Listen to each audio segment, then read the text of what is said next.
My Doctor Said What is a program for health information. Be careful that if you want treatment and diagnosis of disease, you need to go to your local healthcare provider.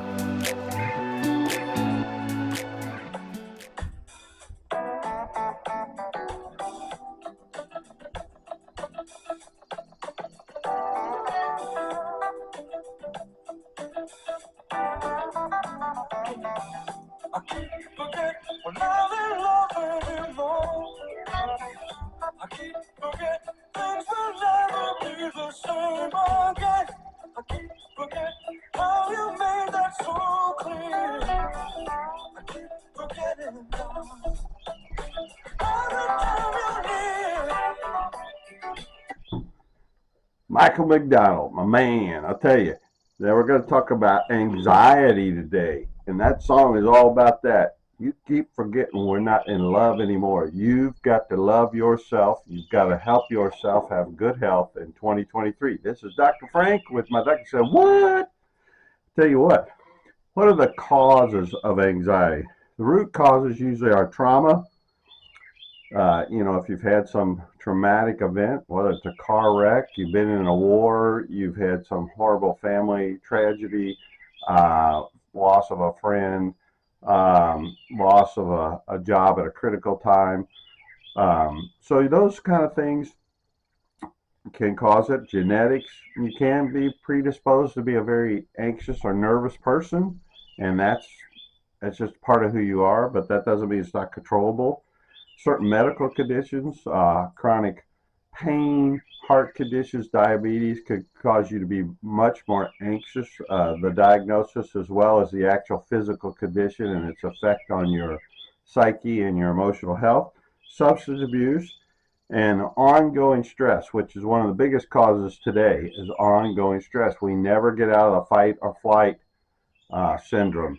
So you need to really be careful about that because that can become a habit. It's a behavioral habit that you have chronic anxiety.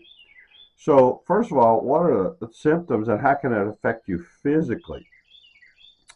It affects a part of the brain, the fight and flight syndrome, and you end up having this dump of cortisol, certain hormone, as well as others that cause issues. If it's continued, it's made to make you have a response that's appropriate if you're in a situation of danger or stress. But if you constantly are there, the elevated hormones end up affecting several things. They'll cause urinary tract problems or changes such as hyperactive bladder or incontinence, which is a rough deal because everything is just constantly in this state of anxiety, and your body picks up on it quick.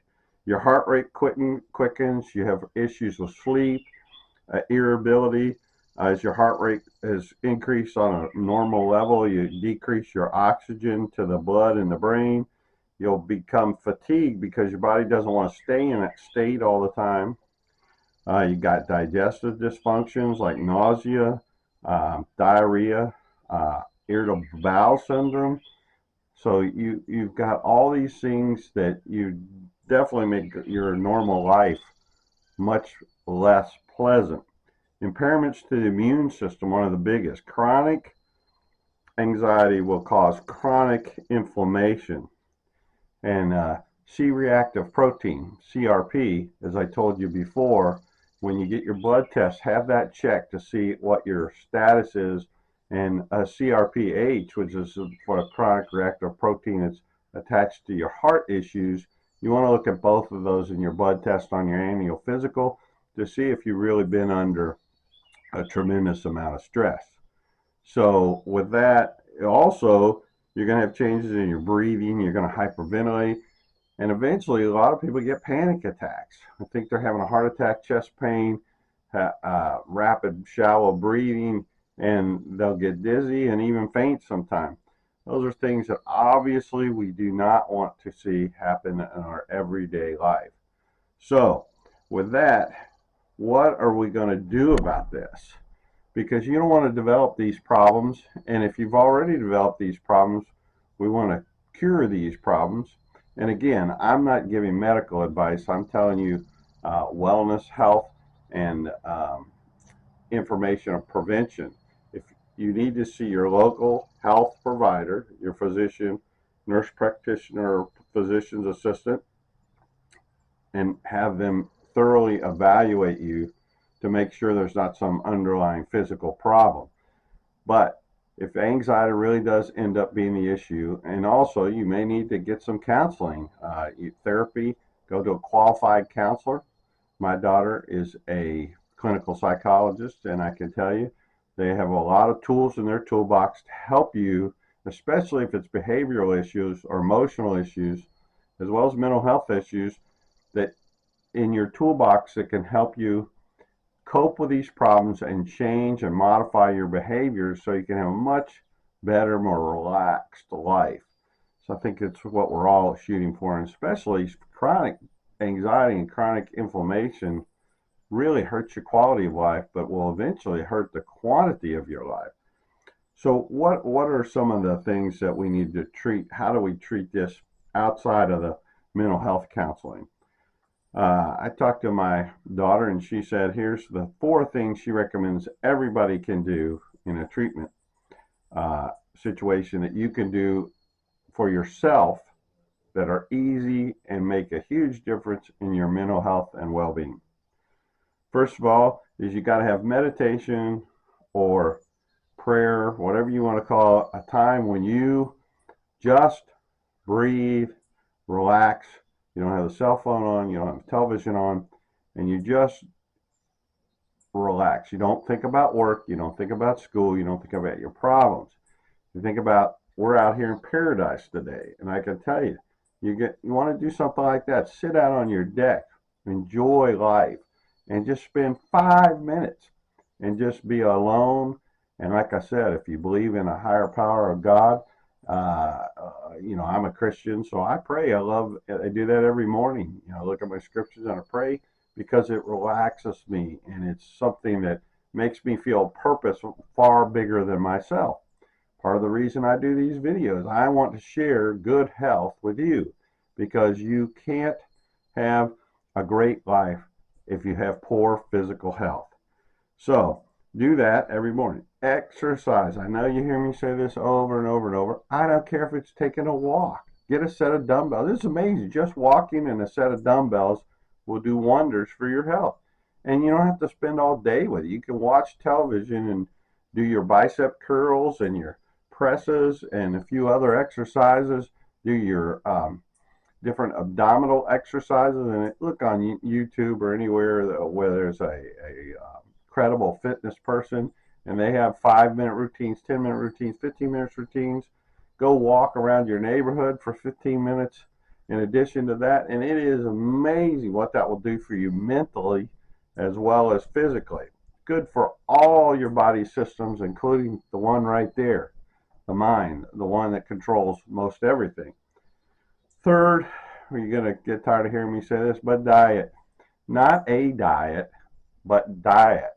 Diet is what you do every day. It's not something you say, I'm going to go on a diet. A diet is a lifestyle. It's a different relationship with food. Now, that's where Michael McDonald is really right. You need to not be in love anymore with food. You need to enjoy food, but you need to not overindulge in food or use it as a comfort or a security or look at it as something else. It's something to nourish your body, to let you have good health, and to enjoy, and then to stop. And if you know nothing else, and I'm a big, big advocate of the DASH diet, and you can look that up. That's the heart healthy diet or the Mediterranean diet. Those are great ways to eat. Basically, a lot of fruits and vegetables, really reduce sugars, simple carbs, and almost no salt, and limit your red meat. You don't have to go away with it, but lean red meat a couple times a week, and then chicken and seafood and different poultry. That works out great. A lot of nuts and beans. It's a wonderful diet. Make huge difference in how you think, how you perform physically, mentally, emotionally, and also how you feel. So as we get rid of this bee, since I'm allergic, hopefully we're not going to do a show on that right now. But I would say you definitely want to look at that diet, and you want to make it a part of your health. And again, we talked about this in one of my earlier episodes, but your brain changes when you gain too much weight, have too many fat cells, and then you have a hard time of feeling satisfied and full. So now you have to do portion control.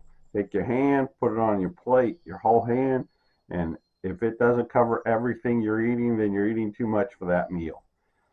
I eat about 2,200 calories a day because used to when I was younger, I could eat 3,000. I can't do that anymore. I'm 6'1", 188 to 90 pounds, and to stay at that weight, I have to be careful. I can't go over about 2,200 calories a day, and I have to exercise.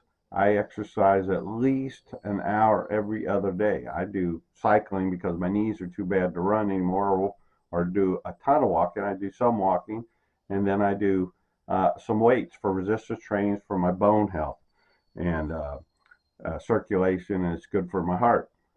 Last but not least, and this is definitely not least, become a part of some kind of group. I don't care if it's a bridge club, volleyball team, basketball, your church group, community action, helping feed the hungry and help the homeless, become part of a pickleball tournament, something that you enjoy, that you can socialize with other people.